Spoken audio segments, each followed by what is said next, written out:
जी बेटा, अस्सलाम वालेकुम। हम सॉल्व कर रहे हैं मई जून 20 पेपर 1-2, आपका अपना वेरिएंट है। स्टार्ट करते हैं, बिस्मिल्लाह करते हैं क्वेश्चन नंबर 1 से। जनाब, क्वेश्चन नंबर 1 क्या है?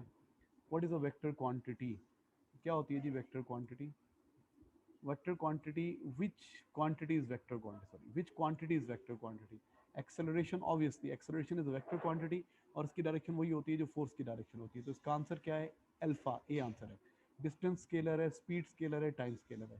तो आंसर क्या है हमारा जनाब? हमारा आंसर है ए, ये ए आंसर है। आगे question number 2, the diagram shows a resultant R of 3 Newton and 4 Newton that act at a point. ये 3 न्यूटन फोर्स लग रही है, आपको नजर आ रही है, ये 4 न्यूटन लग रही है, पैरेललोग्राम रूल है। और जनाब ये एंगल आर है, ये रिजल्टेंट है, resultant diagonal. The angle between 3 newton and 4 newton can be any value between 0 to 90, which value of R is not possible? R की कौन सी वैल्यू पॉसिबल नहीं है? अब देखो बेटा, जब तक एंगल 0 से 90 होता है ना, तो रिजल्टेंट 4 से भी बड़ा आएगा, 3 से भी बड़ा आएगा। 90 से बड़ा एंगल हो जाएगा ना, फिर रिजल्टेंट छोटा होने लग जाएगा। तो अभी तो जो रिजल्टेंट आना चाहिए वो 3 और 4 दोनों से ज़्यादा आना चाहिए। तो 7 रिजल्टेंट हो सकता है, 6 रिजल्टेंट हो सकता है, 5 रिजल्टेंट हो सकता है, लेकिन 4 नहीं हो सकता। 4 से ज़्यादा आंसर आना चाहिए, क्योंकि 3 और 4 को ऐड कर रहे हैं ना, और एंगल 0 और 90 के दरमियान में है। तो एंगल कौन सा पॉसिबल नहीं है, कौन सी आर की वैल्यू पॉसिबल नहीं है? 4 न्यूटन इज नॉट पॉसिबल। इसका आंसर ए अल्फा है। Question number 3, what is measured using micrometer? Micrometer screw से क्या मेजर करते हैं? एरिया बिल्कुल नहीं, करंट बिल्कुल नहीं, लेंथ यस। इसका answer Charlie, C for Charlie, इसका आंसर सी है। Question 4.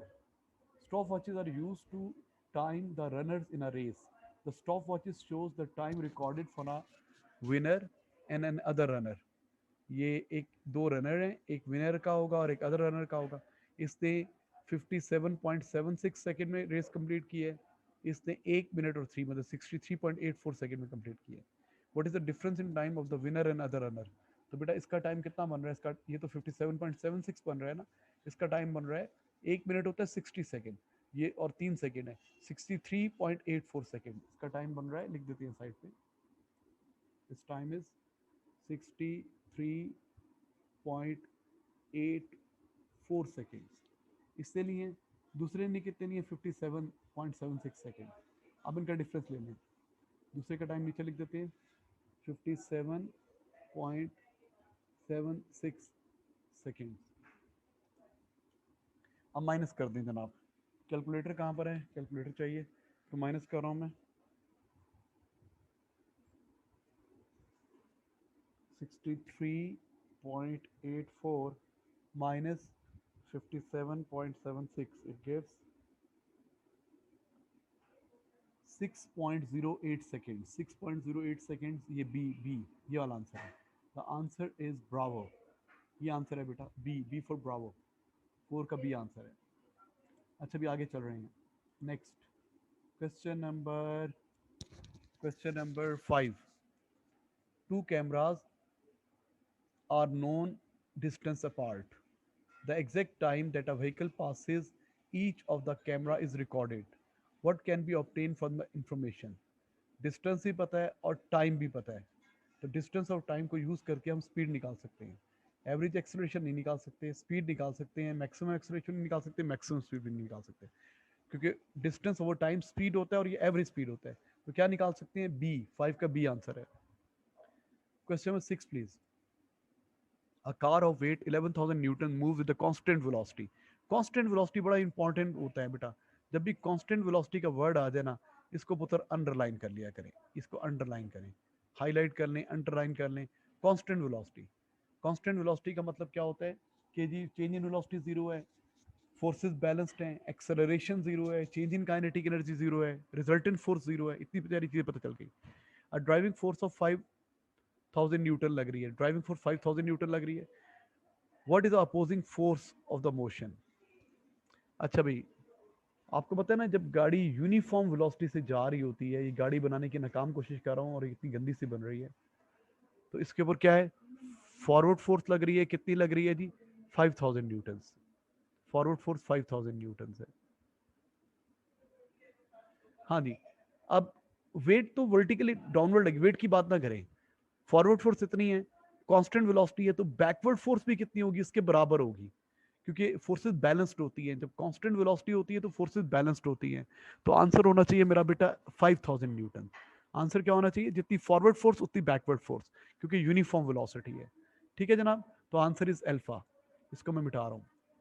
नेक्स्ट बेटा, क्वेश्चन नंबर 7।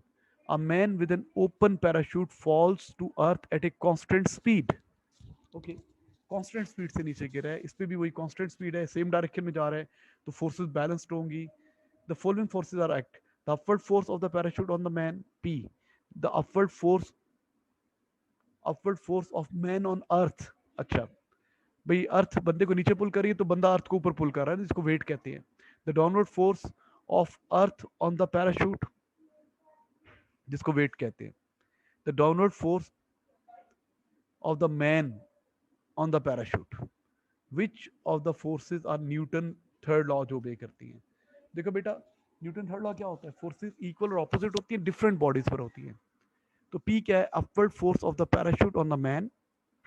अब एक अपवर्ड है तो दूसरी डाउनवर्ड होनी चाहिए, और दूसरी होनी चाहिए the downward force of the man on parachute. P और एस जो है ना, ये एक्शन एंड रिएक्शन का पेयर है। The upward force of parachute on man P है, और downward force of the man on parachute. तो अगर पैराशूट मैन पे लगा रहा है तो मैन पैराशूट पे लगाएगा। डिफरेंट बॉडीज होंगी, इक्वल एंड ऑपोजिट होंगी। P N S action and reaction का पेयर हो सकते हैं। पी एन एस 7 का सी आंसर हो सकता है, चार्ली आंसर हो सकता है। अच्छा, पी एन क्यू क्या है, पी भी अपवर्ड फोर्स है, क्यू भी अपवर्ड फोर्स है, तो हो ही नहीं सकते।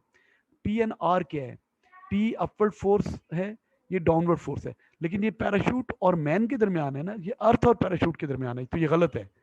जब पैराशूट मैन पे लगा रहा तो मैन पैराशूट पे लगाएगा, तो ये नहीं हो सकता। तो best answer is C. Q N R क्यों नहीं हो सकते, क्यू क्या है, upward force on the man on the earth, और ये मैन ऑन अर्थ की बात कर रहा है और ये मैन ऑन पैराशूट की बात कर रहा है, तो सेम बॉडीज होनी चाहिए ना। मतलब अगर पैराशूट मैन पे लगा रहा है तो मैन पैराशूट पे लगाएगा। तो best answer is C, Charlie. The diagram shows a motorcyclist leaning in order to turn a corner to the left, which forces cause him to turn। कौन सी फोर्स है जो उसको कर रही है, तो ये लेफ्ट साइड पे मोड़ रहा है ना, लेफ्ट साइड पे झुक रहा है ना, तो यहाँ पे सेंट्रीपिटल फोर्स एक्ट कर रही है टुवर्ड्स सेंटर ऑफ सर्कल। इसका आंसर ए है, एट्थ ए, सेंट्रीपिटल फोर्स। अच्छा भी, question number 9। A weight 40 newton on the earth where the gravitational field strength is 10 newton per kg. The object is taken on the planet where the gravitational force field strength is 4 newton per kg। अच्छा, अर्थ पे उसका wait 40 है ना, तो mess कितना होगा 4 kg। पता ना आपको, उसको 10 पे डिवाइड करते हैं, आपको होता है वेट और उसमें क्या रिलेशन होता है, W is equal to mg, W is equal to mg होता है ना। तो m किसके इक्वल होता है, m is equal to W divided by g। तो 40 डिवाइड बाई 10 4, मैस 4 kg है। मैस कितना आ जाएगा, mass is equal to 40 weight है डिवाइडेड बाई जी की वैल्यू 10 है, ये आ जाएगा, मैस आ जाएगा जनाब आपका 4 किलोग्राम्स, 4 किलोग्राम। अच्छा भाई, मैस स्टेज कांस्टेंट एवरीवेयर, जितना अर्थ पे उसका मैस होगा उतना ही प्लेनेट पे मैस होगा। तो mess of the object planet पे इतना ही होगा, 4 kg होगा, लेकिन प्लेनेट पे जी की वैल्यू 4 है, तो प्लेनेट पे वेट कितना आ जाएगा, अब एम जी लगा दें, ये एम तो 4 ही रहेगा, लेकिन जी की वैल्यू 10 यूज नहीं करेंगे, जी की वैल्यू 4 यूज करेंगे। तो आपका आंसर आ जाएगा 4 4 16, 16, ये आंसर होगा B. The correct answer is B. Correct answer क्या है बेटा, ये आपका आंसर आ जाएगा बी, ये आंसर आ जाएगा। ठीक है जनाब, आगे चल रहे हैं। Question number 10 please, question number 10। The diagram shows an equipment used to determine the density of the liquid. Density of the liquid को डिटरमिन करना है जनाब हमने, इसको थोड़ा ऊपर कर दूं। Okay, density of the liquid को कैलकुलेट करना है। Which equation is used to calculate the density of liquid?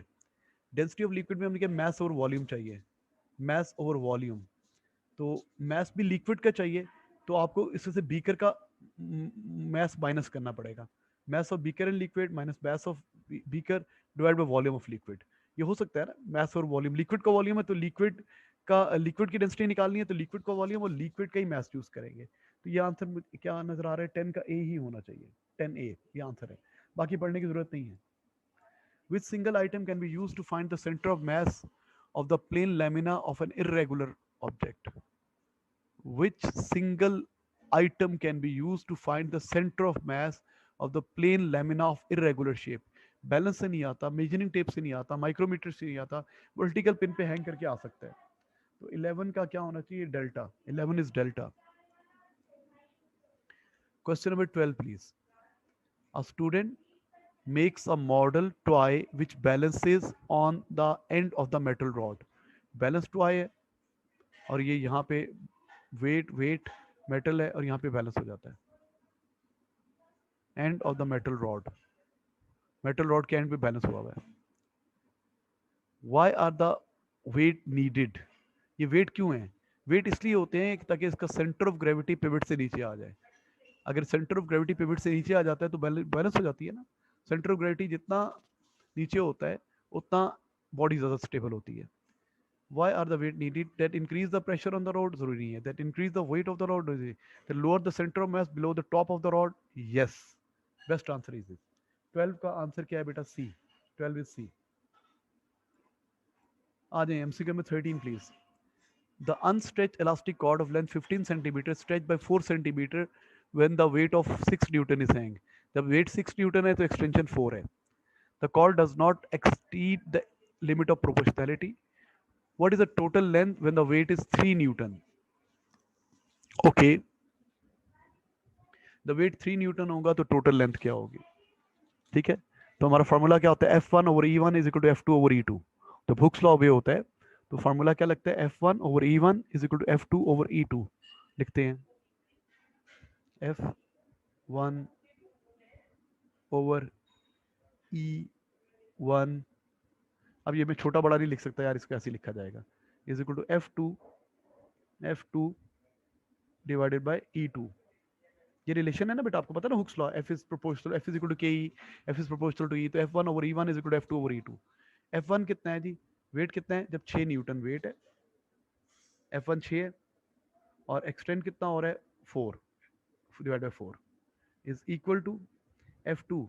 F2 कितना है 3 न्यूटन, F2 3 है और आपने E2 निकालना है, इसको x कह देते हैं, E2 को x कह देते हैं। ये मल्टीप्लाई हो जाएगा, ये 6/4 इज इक्वल टू 3/x है ना, ठीक है। ये x इससे मल्टीप्लाई हो जाएगा, इससे मल्टीप्लाई हो जाएगा, हो जाएगा 6x is equal to 12। Cross multiply किया, 6x इज इक्वल टू 12, तो x आ जाएगा 2 सेंटीमीटर। x कितना आ जाएगा, एक्सटेंशन कितनी आ जाएगी 2 सेंटीमीटर। x क्या चीज़ है, एक्सटेंशन। तो 3 न्यूटन लोड से वो 2 सेंटीमीटर एक्सटेंड होगा, लेकिन वो एक्सटेंशन नहीं पूछ रहा, वो टोटल लेंथ पूछ रहा है। तो असल लेंथ कितनी थी 15, अनलोडेड लेंथ 15 है, अनलोडेड लेंथ 15 है, 2 सेंटीमीटर एक्सटेंड हो रहा है, तो टोटल लेंथ कितनी हो गई 15 + 2 17। तो 13 का डी आंसर है, 13 का 13 डेल्टा, 13 का डी आंसर है। 2 सेंटीमीटर एक्सटेंड होगा ना, जब आप 3 न्यूटन लोड हैंग करेंगे तो 2 सेंटीमीटर एक्सटेंड होगा, जब 2 सेंटीमीटर एक्सटेंड होगा तो टोटल लेंथ में ये ऐड कर दें। अब जुबानी भी कर सकते थे यार, देखो ना, टोटल लेंथ 15 है, अनस्ट्रेट लेंथ 15, अब आपका आंसर 15 से बड़ा ही आएगा ना यार, तो 17 ही है। अच्छा, अभी MCQ नंबर 14 कर रहे हैं। An object is placed at different depth in a liquid of different densities. Okay, an object is placed at different depth in a liquid of different densities. In which liquid the depth is the pressure of the liquid greatest? In which liquid and at what depth the pressure is greatest? Pressure कब greatest होगा, जब density भी maximum होगी, depth भी maximum होगी। Density भी maximum होगी, depth भी मैक्सिमम होगी, या इनका प्रोडक्ट मैक्सिमम होगा। देखो ना, P is equal to rho g h होता है ना, G तो कांस्टेंट है, जिसमें G और H इन दोनों को मल्टीप्लाई करके देखो, 1000 इंटू 4 4000 आता है, 1000 इंटू 10,000 आता है, 1200 इंटू 4 4800 आता है, 1200 इंटू 10 12,000 आता है। ये जिसपे ये प्रोडक्ट कांस्टेंट होगा, P is equal to rho जी, मैं लिख के बताता हूँ। तो P इज इक्वल टू रो की जगह मैं D लिख रहा हूँ, D G H तो हम कह सकते हैं जी तो कांस्टेंट है ना, तो प्रेशर इज डायरेक्टली प्रोपोर्शनल का सिंबल मुझे आता ही नहीं है, तो मैं ऐसे लिख देता हूँ pressure is proportional, PROP, proportional to what, D into g, D into h, pressure is proportional to d into h. तो जिसका डी एच मैक्सिमम होगा उसका प्रेशर, मैं इन दोनों को मल्टीप्लाई करके देखें, ये 4000 आता है, ये 10,000 आता है, ये 4800 आता है, ये 12,000 आता है, तो 14 डेल्टा, 14 का डी आंसर होना चाहिए। डेंसिटी भी मैक्सिमम हो, डेप्थ भी मैक्सिमम हो, तो प्रेशर मैक्सिमम होगा। ठीक है पुत्र, आगे चल रहे हैं। अच्छा जनाब, चलना यार, माउस पा एमसी का number 15, a small vessel of volume 3 cm cube contains air at a pressure 100 kilopascal, जहां पर 100 डायग्राम में नजर आ रहा है आपको। The small vessel is connected to a syringe. The piston is fully inserted into the cylinder. Into the syringe, जैसे injection नहीं लगाते, इंजेक्शन फिल करते हैं, उस तरह की चीज़ है। The piston is moved right so that the air in the syringe has a volume 12 centimeter. इसको राइट पे पुल कर दिया, syringe में वॉल्यूम 12 हो गया। The temperature doesn't change. What is the pressure of air in the syringe? Pressure निकालना है बेटा, तो बेटे यहाँ पे लगेगा Boyle's law, P1 V1 is equal to P2 V2। भाई यहाँ पे क्या लगेगा, Boyle's law, P1 V1 is equal to P2 V2। हाँ जी, P1 into V1 is 1 1 1, P1 into V1 is equal to P2, P किधर है, P2 इंटू V2। अब देखो P1 कितना था जी, 100 किलो पास्कल, 100 ही रहने दें, यूनिट वही रहने दें बेटा। और वॉल्यूम कितना था, volume volume volume multiply by 3, unit वही रहने दें, इज इक्वल टू P2 निकालना है आपने, P2 P2 P2 P2 P2 P2 निकालना है। और वॉल्यूम 2 कितना हो गया है, 3 यहाँ पे है और 12 यहाँ पर हो गया है, सिरिंज के अंदर एयर का 12 वॉल्यूम हो गया ना, तो 3 + 12 15 आ गया वॉल्यूम। वॉल्यूम कितना हो गया, 15 वॉल्यूम हो गया बेटा, 15। ये क्यों आ गया, वॉल्यूम हो गया है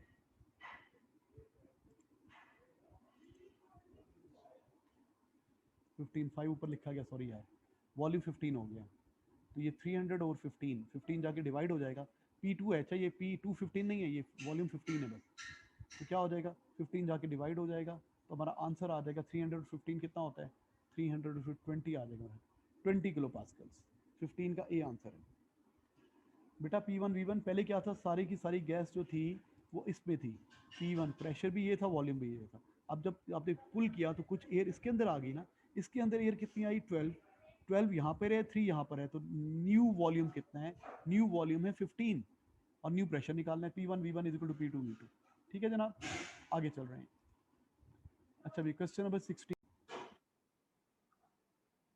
जी, MCQ number 16, a rocket of mass m when empty carries a mass m of fuel, the rocket and fuel travel at a speed v, rocket और fuel दोनों v स्पीड पे जाते हैं, the engine of the rocket is fired and all fuel is expelled, the speed of rocket increases, पहले v थी अब 2v हो गई है, what happens to the kinetic energy of rocket, rocket की काइनेटिक एनर्जी क्या हो गई है, पहले क्या थी और बाद में।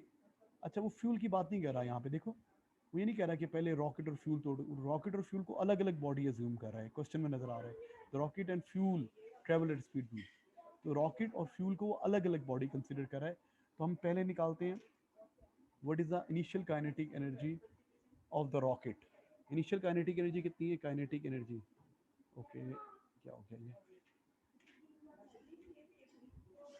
काइनेटिक एनर्जी होती है, kinetic energy is equal to E भी दिख रही है, kinetic energy is equal to 1/2 half M, तो एम ही है, और वी, और ये इनिशियल काइनेटिक एनर्जी, पहले हाफ एम वी स्क्वायर था, मैस एम था, वेलोसिटी वी थी। खाली रॉकेट की बात करें, फ्यूल को नहीं ऐड करना यहाँ पे क्योंकि उसने अलग से बात की है। अब काइनेटिक एनर्जी फाइनल कितनी है, तो हो जाएगी half m bracket start, speed होगी 2v, 2v का स्क्वायर, तो अभी आ जाएगी 4, अगर आप सॉल्व करेंगे इसको तो आ जाएगा 1/2, तो अपनी जगह पे रहा, मैथ्स अपनी जगह पे रहा, 4v² हो गया, v² इंटू 4 हो गया ना। तो पहले काइनेटिक एनर्जी थी हाफ एम वी स्क्र, अब काइनेटिक एनर्जी होगी है half M v square into 4 time ज़्यादा होगी। देखो ना कि टू का स्केयर 4 होता है ना, 2 का स्केयर 4 होता है। तो अब आपकी काइनेटिक एनर्जी जो हो गई है, रॉकेट की बात कर रहे हैं। बच्चे कंफ्यूज हो जाते हैं, वो ना रॉकेट प्लस फ्यूल दोनों का मैथ्स 2m लेके इसको सॉल्व करते हैं। हालांकि इस क्वेश्चन में है तो थोड़ा सा कंफ्यूजिंग। इस क्वेश्चन में वो देखो वो अलग अलग बात कर रहा है, the rocket and fuel at travel, उसका रॉकेट को और फ्यूल को वो अलग बॉडी अज्यूम कर रहा है। अदरवाइज कहता है कि it is travelling with the speed of view, वो फ्यूल की अलग से बात ना करता। और यहाँ भी वो अलग से रॉकेट की काइनेटिक एनर्जी पूछ रहा है। इनिशियल काइनेटिक एनर्जी थी half M we square, final kinetic energy हो गई है half M we square into 2v का square, 4 half M we square, 4 time ज्यादा हो गई है। तो आंसर होना चाहिए C, the answer is C. आप खाली रॉकेट की बात करें, फ्यूल को इग्नोर करें यहाँ पे। अच्छा भाई, a mass 1000 kilogram is driven 200 meter up the incline so that it rises 50 meter vertically. mass को लेके जा रहे हैं, ऊपर जा रहे हैं, the acceleration of free fall is this much, what is the gain in gp? तो gain in gp आपको पता है क्या फार्मूला होता है, mgh के इक्वल होता है। gain in gpe, the change in gpe क्या होता है, the change in gpe is equal to, gp नहीं होता, ये change in gp होता है, लेकिन अभी मैं ऐसे लिख रहा हूँ mgh। तो डाल दें वैल्यूज, m की वैल्यू कितनी है 1000 मल्टीप्लाई बाय जी कितने हैं 10 मल्टीप्लाई बाय हाइट कितनी है 50, तो कितना हो जाएगा 50 आ जाएंगे 500,000 जॉल्स। आंसर आ जाएगा 500,000 जॉल्स। 17 का सी, ठीक है, इसका सी चार्ली आंसर है। अच्छा भी, अब आ जाए एमसीक्यू नंबर 18।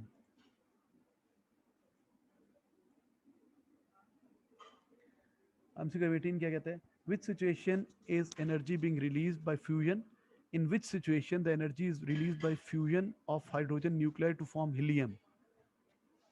हाँ जी, फ्यूजन रिएक्शन कहाँ पर होता है, कार्बन 14 में नहीं होता, radioactive isotope emitting alpha particle में नहीं होता, इन द सेंटर ऑफ अर्थ भी नहीं होता, इन द सेंटर ऑफ सन होता है।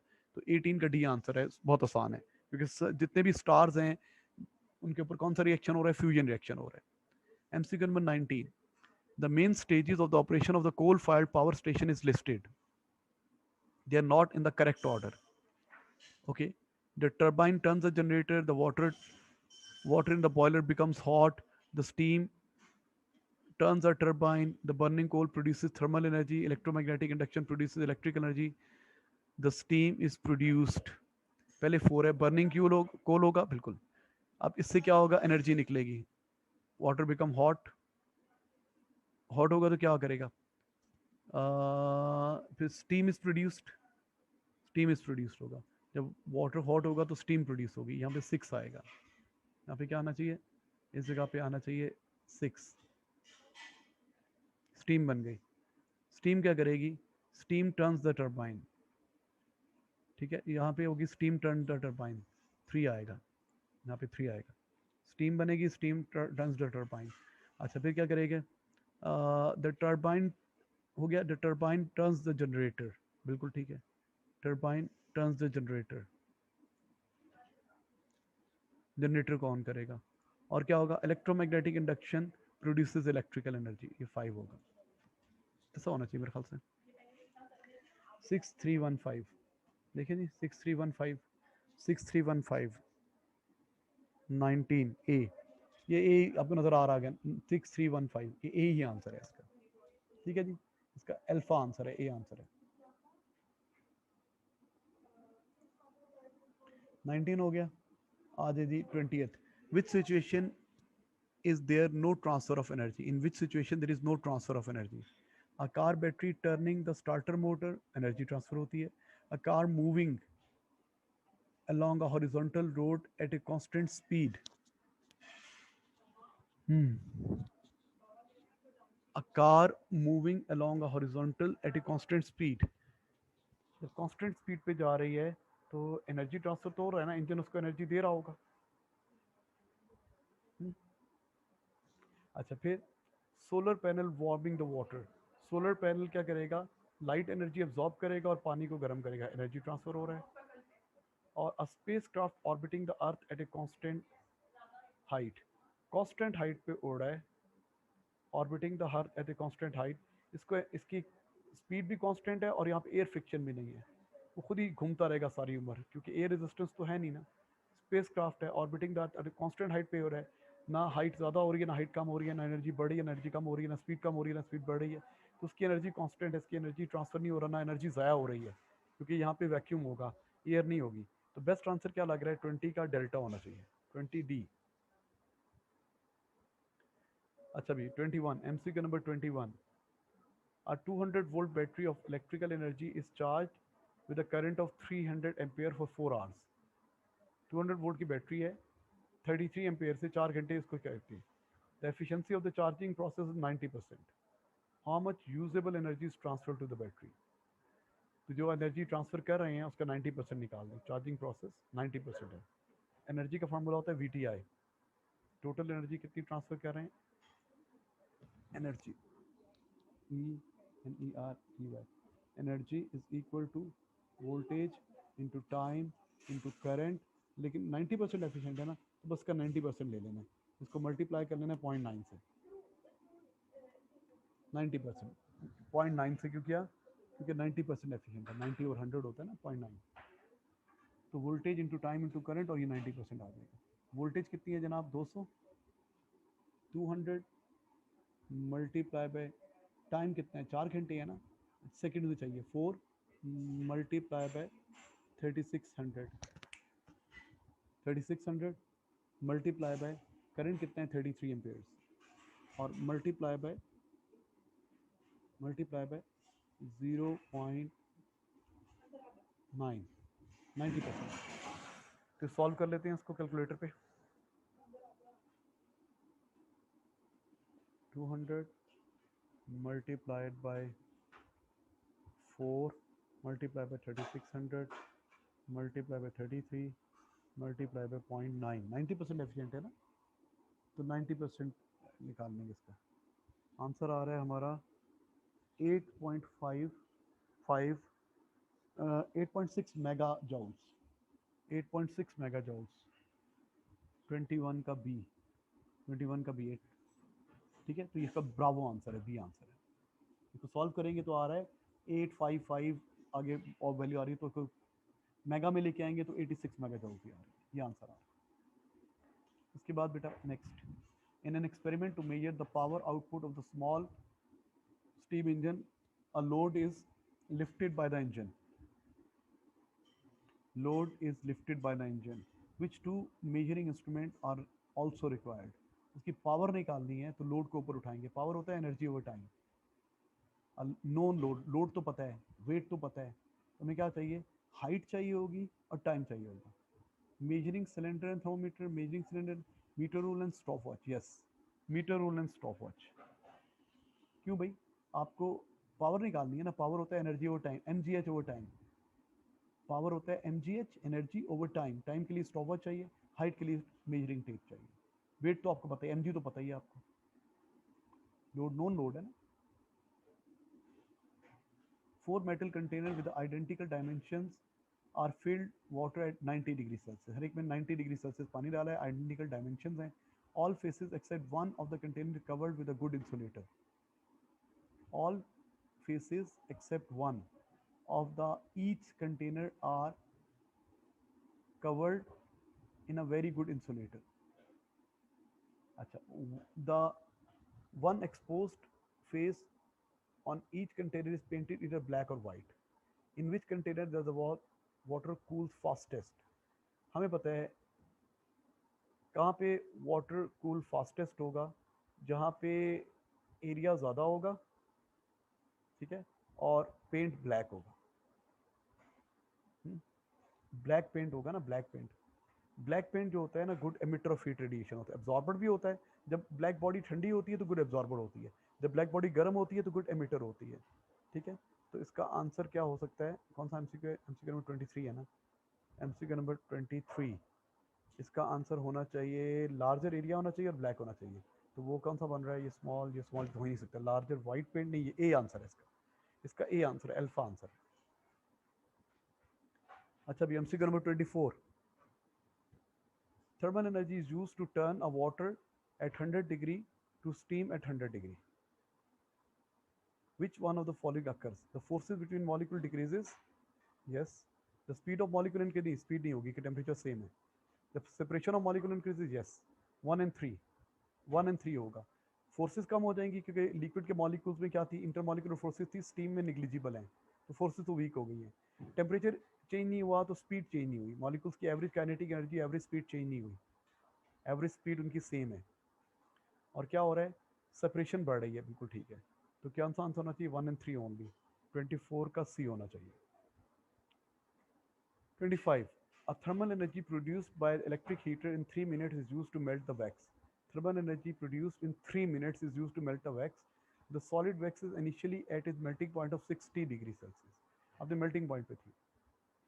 The specific latent heat is 220 joules per gram. The heater supplies 7700 joules of energy to the wax. Heater क्या कर रहा है? Okay, sorry.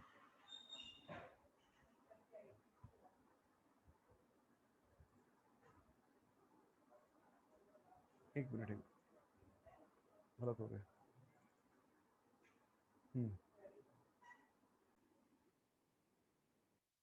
जी बेटा, अब क्या होता है, एनर्जी गिवन है आपको और लेटेंट हीट गिवन है, तो E is equal to m l होती है, Q is equal to m l होता है ना फार्मूला आपका। हमारा फार्मूला होता है, मैं लिख दूँ यहाँ पे, क्यू या E भी कह सकते हैं इसको, Q is equal to m l. Q की जगह पे क्या आ जाएगा, क्यू की जगह पे आ जाएगा 7700 इज इक्वल टू, मैथ्स निकालना है आपने, व्हाट इज लेटेंट हीट, 220, ये 220 जाके डिवाइड हो जाएगा, तो आंसर आ रहा है आपका 35, 35 डी, 25 का डी आंसर है, 25 delta. What always happen when the temperature increases? What always happen when the temperature increases? A gas at constant pressure expands. What always happens when temperature increases? A gas at constant pressure expands. Constant pressure हो तो expand तो करेगी, pressure constant है तो volume बढ़ेगा बिल्कुल। A metal rod become longer but is volume remains constant, नहीं, volume भी बढ़ेगा, ये बात गलत है। Liquid contracts and then expand, नहीं, ज़रूरी नहीं है, ठीक है, वो सिर्फ वाटर के केस पे होता है, एनामुलर सेक्शन हर लिक्विड पे नहीं होता। जब टेम्परेचर बढ़ेगा, ऑलवेज तो नहीं होगा ना, ये ऑलवेज नहीं होता, ये 0 से 4 के दरमियान होता है, तो ये नहीं चलेगा। A hole in the centre of metal disc become smaller, नहीं जी, ये आंसर सही नहीं है, बड़ा होगा होल। तो बेस्ट आंसर इज ए, 26 का ए, 26 का ए आंसर है बेटा। Next 27, which row explain why a liquid has a fixed volume but does not have a fixed shape? Which row explain why the liquid has a fixed volume but not doesn't have a fixed shape? Forces between molecules in the liquids, क्या है जी, forces between the forces between the molecules, which row explain when the liquid has fixed volume but not at fixed shape? Fixed shape इसलिए नहीं है क्योंकि वो move कर सकते हैं within the liquid, they free to move within the liquid, vibrate about the fix, मेरे पास सही नहीं है, free to move within the liquid और vibrate at a fix point, ये तो नहीं हो सकते, या ए आंसर है या सी आंसर है। अच्छा, अब फिक्स्ड वॉल्यूम है, वॉल्यूम तभी होगा कि मॉलिक्यूल ने एक दूसरे को पकड़ा होगा, उनके अंदर रिलेटिवली इंटरमॉलिकुलर फोर्सेज होंगी, ठीक है। हाँ, सॉलिड के मुकाबले में कम होती है, सॉलिड में स्ट्रॉन्ग इंटरमॉलिकुलर होती है, वेरी स्ट्रॉन्ग। लिक्विड्स में जो होती हैं कंसिडरेबली होती हैं इंटरमॉलिकुलर फोर्सेज। तो क्या आंसर होना चाहिए, वॉल्यूम की बात कर रहे हैं कि, तो इसका मतलब है इंटरमॉलिकुलर फोर्सेज, तो forces between molecules in the liquid large हैं, तो इन्होंने अपने एक वॉल्यूम के अपने आप को कन्फाइन रखा हुआ है ना, and they can free to move. तो बेस्ट आंसर इज ए। बेटा, अगर हम कंपेयर करते हैं ना सॉलिड के साथ, तो फिर हम लिखते होते हैं सॉलिड में स्ट्रॉन्ग इंटरमॉलिकुलर फोर्सेज, लिक्विड में वीक इंटरमॉलिकुलर फोर्सेज, और गैसेज में बोलते हैं निग्लिजिबल इंटरमॉलिकुलर फोर्सेज, ऐसे बोलते हैं। अब यहाँ पे सॉलिड से कंपेयर नहीं कर रहे हम यहाँ पे ये बता रहे हैं कि उसका वॉल्यूम क्यों कांस्टेंट है, इसका फिक्स वॉल्यूम क्यों है। फिक्स वॉल्यूम तभी होगा जब मॉलिक्यूल ने एक दूसरे को पकड़ा होगा, इतनी रिलेटिवली कंपेरेटिवली इतनी फोर्सेज होंगी जो मॉलिक्यूल को एक्सकेप नहीं होने देंगी, तो उसके लिए हमें लार्ज ज़्यादा बेहतर वर्ड है। अगर स्मॉल होती तो वॉल्यूम फिक्स ना होता, मॉलिक्यूल इधर उधर बिखर जाते, ठीक है। तो इससे बेस्ट आंसर इज 27 का ए, अल्फा होना चाहिए। 28, हाँ सॉलिड के मुकाबले में काम है। 28, the air in a sealed can is heated, the air in a sealed can is heated, sealed can, which statement explain the increase in pressure inside that, जब हीट करेंगे तो मॉलिक्यूल फास्ट हो जाएंगे, collision भी ज़्यादा हो जाएंगे, molecule collide with the walls more frequently when the it is heated. बिल्कुल बात है ऐसी। The mass of the molecule increases, no mass of the molecule increase नहीं हो रहा। The mass per unit volume, there are more molecules per unit volume, no bhai, ये भी wrong है। The separation of the molecule become greater when air is heated, separation is greater when air heated, separation of molecule become greater, नहीं बेटा वो seal container है ना, seal कहने container का वॉल्यूम तो नहीं बढ़ेगा इतना ज़्यादा, गैसेस के मुकाबले में सॉलिड का वॉल्यूम निग्लिजिबल बढ़ता है। तो बेस्ट आंसर इज ए, 28 का ए आंसर है। 28 का क्या है, ए आंसर है। जी बेटा MCQ number 29, the diagram shows how the height above the ground of a rope. Diagram shows how the height above the ground of a rope transmitting wave varies with the distance from the source of vibration at one instant in time. The diagram shows how the height above the ground of the rope transmitting a wave varies with distance. तो ये आपको रोप का आपसे image given है, रोप की picture given है, height above the ground ऐसे very कर रही है और डिस्टेंस ये है। What is amplitude? एम्पलीट्यूड होता है मीन पोजीशन से मैक्सिमम डिस्टेंस, ये इसकी मीन पोजीशन बन जाएगी सेंटर वाली, यहाँ से मैक्सिमम डिस्टेंस, ये 40 है, ये 60 है, तो ये 20 हो गया ना, तो एक डब्बा 2 के इक्वल है, तो यहाँ पे 62, 64, 66, 68, 70, 72, 74, इसका एम्पलीट्यूड आ जाएगा 74 सेंटीमीटर, इसका डी आंसर है। 29, 29,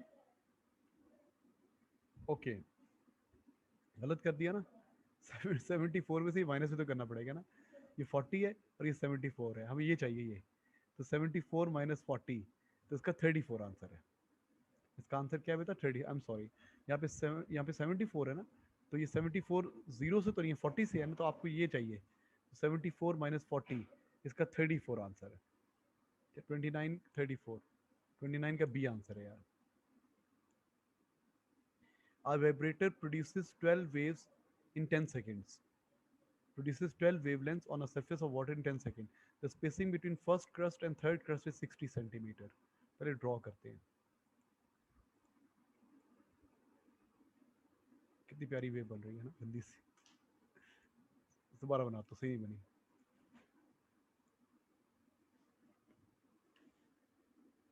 ये सही है, फर्स्ट ये, सेकेंड एंड थर्ड, ये डिस्टेंस गिवन है आपको, ये डिस्टेंस गिवन है, कितना है जी, 60 centimetre, distance between first and third crust 60, तो वेवलेंथ कितनी हो जाएगी, ये वेवलेंथ हो जाएगी, ये हो जाएगी 30 वेवलेंथ हो जाएगी, इसकी वेवलेंथ हो जाएगी 30। Vibrator produces 12 waves, what is the speed of wave, speed निकालनी है, स्पीड का फॉर्मूला होता है v is equal to f lambda, lambda, अच्छा एफ कैसे आता है, number of waves divide by time, 12 wavelength in 10 seconds, 12 wavelength in 10 second, तो फ्रीक्वेंसी होगी 12/10, 12/10 इंटू लैम्डा कितना है 30, तो आ जाएगा, इसका आंसर हो जाएगा 36, 36 सेंटीमीटर पर सेकेंड, 30 का सी, 30 का सी आंसर आएगा बेटा, इसका सी आंसर आ जाएगा, ठीक है। अच्छा जनाब, MCQ number 31, the diagram shows a ray of light incident on the boundary between the two medias W and X, W and X दो मीडियाज हैं, the mediums have different refractive indexes, बिल्कुल ठीक है, और ये यूं करके एक तो सरफेस के अलॉन्ग जा रही है और ये यूं हो रही है, एक दिखाया गया है, some light is reflected and some passes through the surface between the two media, angle y is greater than angle z, angle y is greater than angle z, okay ठीक है। दोबारा सुन लें, some light is reflected and some passes through the surface, कुछ reflect back कर गई और कुछ यूँ आ गई, ओके, तो ये जो रिफ्लेक्ट बैक की होगी ये तो इक्वल होगा ना एंगल वाला, ये एंगल इक्वल होगा और ये 90 के एंगल पे जा रही है, तो क्रिटिकल एंगल होना चाहिए ना, ये क्रिटिकल एंगल होना चाहिए। वाई को क्रिटिक, ये वाई है तो ये भी वाई होगा, ये वाला भी वाई होगा। ड्रॉ करके बताता हूँ, ये एंगल भी क्या होगा, वाई होगा। दोनों इक्वल होते हैं ना, angle i is equal to angle r. अच्छा क्या कहता है, which statement is correct? W has greater effective index than X and Y is equal to critical angle. Y is equal to critical angle, ये तो सही है। अच्छा भाई, डेंसर मीडियम में होती है ना, डेंसर मीडियम में टोटल इंटरनल रिफ्लेक्शन होता है। तो नीचे वाले मीडियम में ये लेस डेंस मीडियम होता है, ये मोर डेंस मीडियम होता है, जिसमें अवे फ्रॉम द नॉर्मल जाती है ना। ये लेस डेंस मीडियम होता है, ये मोर डेंस मीडियम होता है। तो डब्ल्यू का रिफ्लेक्टिव इंडेक्स ज़्यादा है वाई के मुकाबले में, एक्स के मुकाबले में। डब्ल्यू का रिफ्लेक्टिव इंडेक्स, डब्ल्यू का रिफ्लेक्टिव इंडेक्स कम है बेटा, नीचे डेंसर मीडियम का रिफ्लेक्टिव इंडेक्स ज़्यादा होता है। तो ये आंसर सही नहीं है, 31 का फर्स्ट ए आंसर नहीं हो सकता। डब्ल्यू एस ग्रेटर नहीं, डब्ल्यू का ग्रेटर रिफ्लेक्टिव इंडेक्स नहीं है। अच्छा जी, फिर आगे चलते हैं। X has greater reflective index and Y is equal to critical angle, बिल्कुल सही है बेटा। डेंसर नीचे वाले मीडियम का वो रिफ्लेक्टिव इंडेक्स ज़्यादा होता है ना। आमतौर पे ग्लास होता है और एयर होती है, तो ग्लास का रिफ्लेक्टिव इंडेक्स एयर से ज़्यादा होता है ना, ग्लास का 1.5 होता है, एयर का 1 होता है। तो जिस मीडियम में टी आई आर हो रहा होता है या जिस मीडियम में क्रिटिकल एंगल होता है वो डेंसर मीडियम होता है, उसका रिफ्लेक्टिव इंडेक्स ज़्यादा होता है। इसका answer is C, the answer is C. MCQ number 32, light enters a glass block at an angle of incidence I and produces angle of refraction R. Several different values of I and R are measured and a graph is drawn of sin I against sin R. Okay, graph draw किया। तो आपको पता है कि जब graph draw करेंगे तो sine i is directly proportional to sine r होता है। ग्राफ कैसा बनेगा, straight line passing through origin. तो ये आंसर तो नहीं हो सकते, बी और सी नहीं हो सकते। और ग्लास का रिफ्लेक्टिव इंडेक्स आमतौर पे 1.5 होता है ना। तो इस ग्राफ की जो स्लोप होती है ना, साइन आई और sine r, sine i is directly proportional to sine r होती है। साइन आई, स्नेल्स लॉ आपने पढ़ा हुआ है, sine i is directly proportional to sine r, हमने पढ़ा हुआ है। Sine i is directly proportional to sine r. Graph straight line passing through region बनेगा और इसका ग्रेडियंट इफेक्टिव इंडेक्स के इक्वल होगा। अब जनाब कौन सा होना चाहिए, ग्लास का बात है, ग्लास का रिफ्लेक्टिव इंडेक्स ऑब्वियसली 1 से ज़्यादा होता है, तो उसकी जो ग्रेडियंट है वो ज़्यादा होना चाहिए। यहाँ तो कम ग्रेडियंट है ना, मतलब यहाँ पे अगर आप ग्रेडियंट निकालोगे तो ये 0.5 और ये उससे भी कम आ रहा है। 2.5 ओवर रन करोगे तो ये बहुत छोटा आंसर आएगा, ये आंसर नहीं हो सकता। तो बेस्ट आंसर इज ए, इसका आंसर ए है, 32 का ए आंसर है। ठीक है, क्योंकि आप यहाँ पे रिफ्लेक्टिव इंडेक्स निकालो ना ज़रा, ये इसके इधर वैल्यू चेक करो, ये ऑलमोस्ट ये है, ये 0.75 और 0.5 तो ऑलमोस्ट 1.25 या 1 से बड़ा आंसर आना चाहिए। स्लोप का आंसर 1 से बड़ा आना चाहिए क्योंकि ग्लास का रिफ्लेक्टिव इंडेक्स 1 से ज़्यादा होता है। ठीक है, तो आंसर इज ए। कौन सा एमसीक्यू था, मेरे ख्याल से एमसीक्यू 32 था ना, 33 देखिए। कन्वर्जिंग लेंस है, ये तो कन्वर्जिंग है ही नहीं, पहला वाला। Converging lens is use to produce a virtual magnified image, ये गलत है, ये वर्चुअल नहीं है। तो बेस्ट आंसर कौन सा है, डी। डी होता है, जब रेज एक्सपेंड, जब रेज डाइवर्ज हो रही होती है तो ही पीछे आके मिलती है ना, तो इसका आंसर डी है, डी। ये तो है ही डाइवर्जिंग लेंस, ये तो कन्वर्ज कर ही नहीं सकता। ठीक है, और इस पर भी अगर रेज एक्चुअली मिल रही है तो रियल इमेज बनेगा, यहाँ भी रेज एक्चुअली मिल रही है तो रियल इमेज बनेगा। इस पे रेज कन्वर्ज नहीं करती है, डाइवर्जिंग लेंस पे रेज को ऊपर जाना चाहिए था, तो ये आंसर हो ही नहीं सकता। तो ये आंसर है जी, इस पे रेज आपस में नहीं मिल रही, पीछे इमेजिनरी पाथ बनाना पड़ेगा, वर्चुअल इमेज बनेगा और मैग्नीफाइड होगा। The answer is delta. MCQ number 34, a metal lightning conductor is placed on the top of the tall building, lightning conductor है, the conductor is earth से connected है। when the charge cloud passes over the building the metal lightning conductor become positively charged, बिल्कुल ठीक है, positively charge हो जाएगा। what happens to the lightning conductor to produce positive charge is top, इसके top पे positive charge इसलिए आएगा कि इन क्लाउड के जो इलेक्ट्रॉन्स हैं वो इसके इलेक्ट्रॉन को नीचे को रिपेल कर देंगे, तो यहाँ इलेक्ट्रॉन लूज होने से पॉजिटिव चार्ज आ जाएगा। Electron move downward and proton move up, proton अपनी मूव करते हैं। Only electron move in a conductor, only proton move in a conductor, proton in air are attracted। तो बेस्ट आंसर क्या है, electron move downward and proton move upward in a conductor, proton move नहीं करते।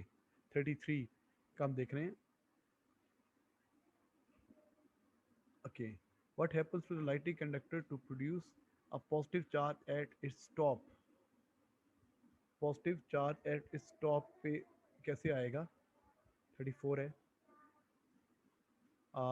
Electron move downward, ठीक है, proton नहीं move करते, only electron move, just only electrons move.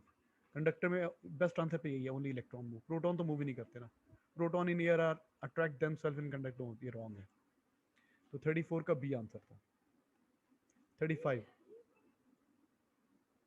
To insulated uncharge metals sphere X and Y are touching, आपस में touch कर रहे हैं, तो positively charge is held clear, इसके पास लेके आएंगे तो यहाँ उधर के इलेक्ट्रॉन भी इसके अंदर आ जाएंगे, ये नेगेटिव चार्ज हो जाएगा और ये पॉजिटिव हो जाएगा।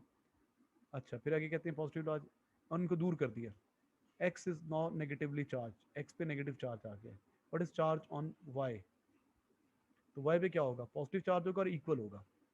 देखो ना, अगर यहाँ से एक इलेक्ट्रॉन इधर आएगा तो इस पर सिंगल नेगेटिव होगा, सिंगल पॉजिटिव होगा, यहाँ पे दो इलेक्ट्रॉन उधर से उधर आएंगे, यहाँ पे डबल पॉजिटिव होगा, यहाँ पे डबल नेगेटिव होगा, तो सेम होगा और पॉजिटिव होगा। ठीक है, positive and same charge on Y, 35 का D. 36, a stationary negative charge in an electric field experience an electric force in the direction shown. Left negative charge है, इस पे फोर्स लग रही है left to right. What is the direction of electric field? A stationary negative charge is in electric field, electric field में पड़ा हुआ है। इलेक्ट्रिक फील्ड में, इलेक्ट्रिक फील्ड की डायरेक्शन क्या होती है? The direction of force on the positive charge, तो it is opposite to the direction of negative charge. तो इलेक्ट्रिक पे फोर्स इधर लग रही है ना, तो इलेक्ट्रिक फील्ड इस तरफ को है, फ्रॉम राइट टू लेफ्ट। बेटा देखो ना, इस पे फोर्स इधर कब लगेगी? जब इसके सामने कौन सा चार्ज पड़ा होगा? जब इसके सामने यहाँ पे कौन सा चार्ज पड़ा होगा? पॉजिटिव चार्ज पड़ा होगा, तो इस पे फोर्स इधर लगेगी ना। लेकिन इलेक्ट्रिक फील्ड तो पॉजिटिव से अवे होता है, टेस्ट पॉजिटिव चार्ज से अवे होता है। इलेक्ट्रिक फील्ड यूँ होता है, ये पॉजिटिव चार्ज पे फोर्स की डायरेक्शन होती है। तो पॉजिटिव चार्ज क्या करेगा? इलेक्ट्रॉन को, इस इलेक्ट्रॉन को अपनी तरफ, इस नेगेटिव चार्ज को अपनी तरफ पुल करेगा। तो इलेक्ट्रिक फील्ड हमेशा किस तरफ होता है? In the direction of force on positive charge और opposite to the force on negative charge. तो इलेक्ट्रिक फोर्स, इलेक्ट्रिक फील्ड इस तरफ को है, right to left. What is the direction of electric field? To the right, to the right नहीं, to the left. 36 का A, इसका A answer है। अच्छा, अभी question number 37, a metal wire of length L and cross sectional area A has resistance R, a second wire made of same material, metal same है, length double हो गई और area 4 time बढ़ गया, तो what is the resistance of R? इसकी resistance कितनी होगी? ओके, आपको पता है रेजिस्टेंस क्या होती है? Resistance is directly proportional to length and inversely proportional to area.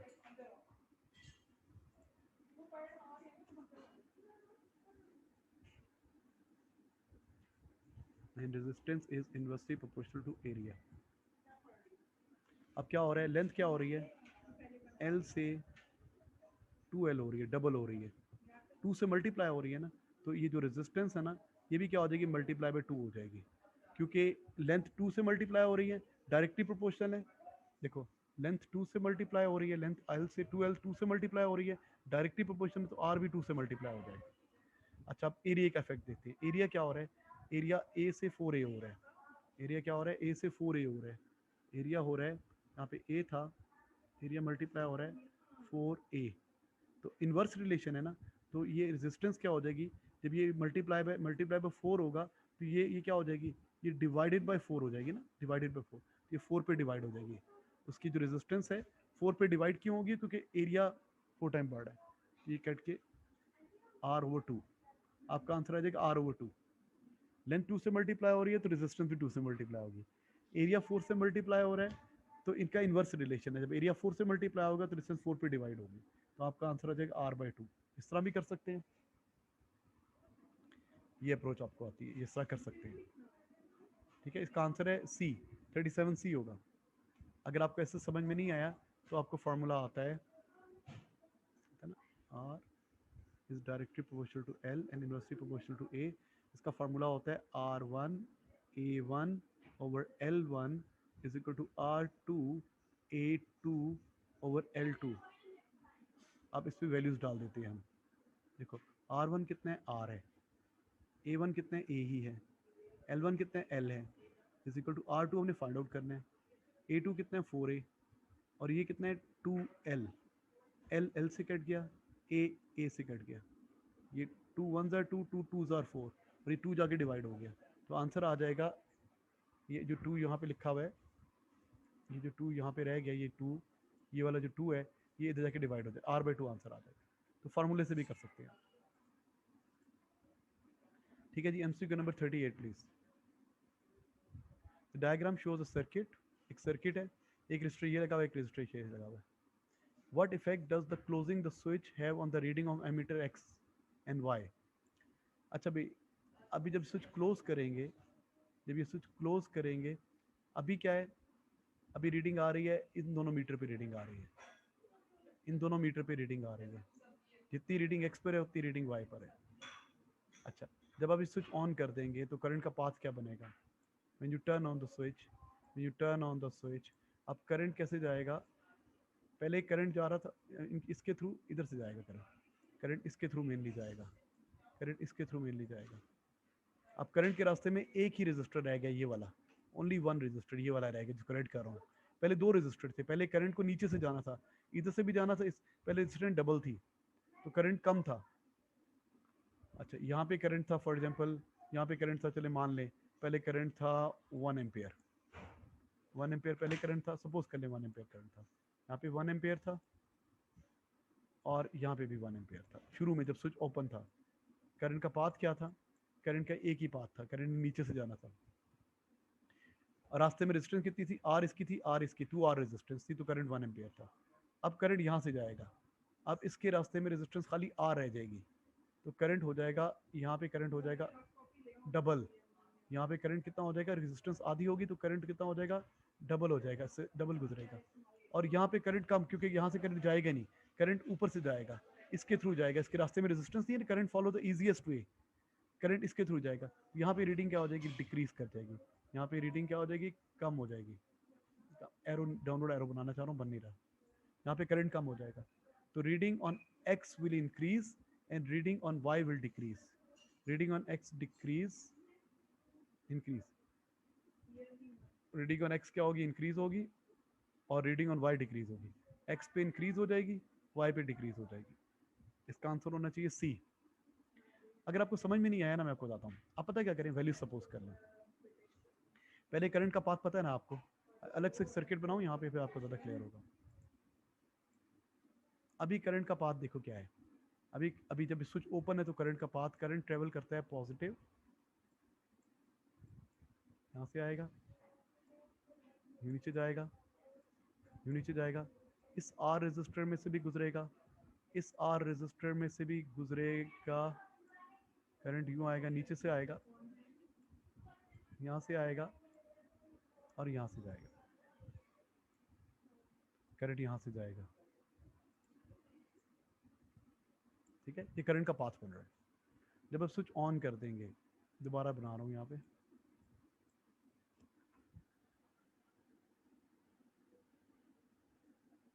जब स्विच ऑन कर देंगे, ये रजिस्टर है, ये भी रजिस्टर है। अब करंट कहाँ से जाएगा? करंट का जो पाथ होगा ना बेटा, करंट यहाँ से गुजरेगा, यहाँ से गुजरेगा, यहाँ से गुजरेगा, यहाँ से गुजरेगा, इससे निग्लिजिबल करंट गुजरेगा। ठीक है, अब करंट का ये पाथ है, इस पाथ में, इस वाले पाथ में जिसको मैं ये कर रहा हूँ, इस वाले पाथ में, इस वाले पाथ में, इस वाले पाथ में दो रेजिस्टर हैं, R plus R, total resistance कितनी है? 2R, 2R रेजिस्टेंस है। करंट कितना है? करंट कुछ, करंट की कोई वैल्यू सपोज कर लेते हैं। करंट की वैल्यू है जनाब जनाब जनाब जनाब, यहाँ पे जहाँ पे करंट फ्लो कर रहा है 1 एम्पियर, 1 एम्पियर यहाँ से जा रहा है, 1 एम्पियर, 1 एम्पियर यहाँ से जा रहा है। एक्स पे भी रीडिंग 1 एम्पियर है, वाई पे भी रीडिंग, इन दोनों एमीटर पे रीडिंग 1 एम्पियर है। जब आपके रास्ते में 2R रेजिस्टेंस है, अब यहाँ पे जो रेजिस्टेंस है वो खाली R है, खाली R, तो अब करंट क्या हो जाएगा? जब रेजिस्टेंस कम होती है तो बेटा करंट ज़्यादा हो जाएगा। अब यहाँ पे करंट गुजरेगा 2 एम्पियर, और ये 2 एम्पियर सारे का सारा ऑलमोस्ट यहीं से जाएगा, यहाँ से जाएगा, यहाँ भी जाएगा 2 एम्पियर, यहाँ से भी कितना गुजरेगा, इधर से भी कितना गुजरेगा, 2, यहाँ से जाएगा 2 एम्पियर, यहाँ से ऑलमोस्ट निग्लिजिबल जाएगा, इसके अंदर से निग्लिजिबल जाएगा, निग्लिजिबल, यहाँ पे करंट ऑलमोस्ट जीरो हो जाएगा। तो पहले 1 था, अब 0 हो रहा है, यहाँ पे पहले 1 था, अब 2 हो रहा है, तो ये इंक्रीज हो जाएगा और ये डिक्रीज हो जाएगा। अब वैल्यू सपोज कर लें, आप सपोज कर लें जी 20 वोल्ट की बैटरी है, 10 ओम का रेजिस्टर है, 10 ओम का रेजिस्टर है, तो करंट 1 एम्पेयर फ्लो कर रहा है। अब करंट ने इस रास्ते में से जाना है, करंट इसके थ्रू नहीं गुजरेगा, ठीक। तो फिर क्या हो जाएगा, यहाँ पे रीडिंग कम हो जाएगी क्योंकि करंट गुजरना ही छोड़ देगा, यहाँ पे रीडिंग बढ़ जाएगी क्योंकि सर्किट में रेजिस्टेंस कम हो जाएगी। अच्छा भाई next next next A rectangular current carrying coil is pivoted between the poles of electromagnet. A rectangular current carrying coil is pivoted between the poles of the electromagnet, which action does not its own increase the size of turning effect. Turning effect कौन सी चीज increase नहीं करेगी? Increasing the current करेगी, increasing the current करेगी, reversing the current direction कुछ नहीं करेगी, increasing the number of turns करेगी। तो इसका आंसर C है। ऑपोजिट घूमने लग जाएगी लेकिन वैल्यू चेंज नहीं होगी। The diagram shows a coil connected to very sensitive ammeter and a magnet near to it. Coil है, ammeter है, magnet है. Which action result in zero deflection of ammeter? Zero deflection. Moving coil and magnet at the same speed in opposite direction. Opposite direction में एक दूसरे की तरफ आ रहे हैं, flux cutting होगी, current pass होगा, करेगा। Moving coil and magnet at the same speed in the same direction. हाँ, अगर same speed से same direction में करेंगे तो फिर ये cutting नहीं होगी flux, क्योंकि magnet का और coil का distance आपस का change ही नहीं होगा, इनकी रिलेटिव मोशन जीरो हो जाएगी, तो ये कटिंग नहीं होगी, तो यहाँ पे करंट जीरो होगा। तो इसका आंसर बी है, bravo. Moving coil away from the stationary, जब आप कॉइल को अवे मूव करोगे या मैग्नेट को अवे मूव करोगे तो कॉइल और मैग्नेट के दरमियान रिलेटिव मोशन होगी, इनके दरमियान डिस्टेंस चेंज होगा, फ्लक्स कटिंग होगी, इलेक्ट्रोमैग्नेटिक इंडक्शन होगा। किस केस में नहीं होगा? जब कॉइल और मैग्नेट सेम स्पीड से सेम डायरेक्शन में जा रहे हैं। इसका आंसर बी है। ठीक है बेटा। So thank you students.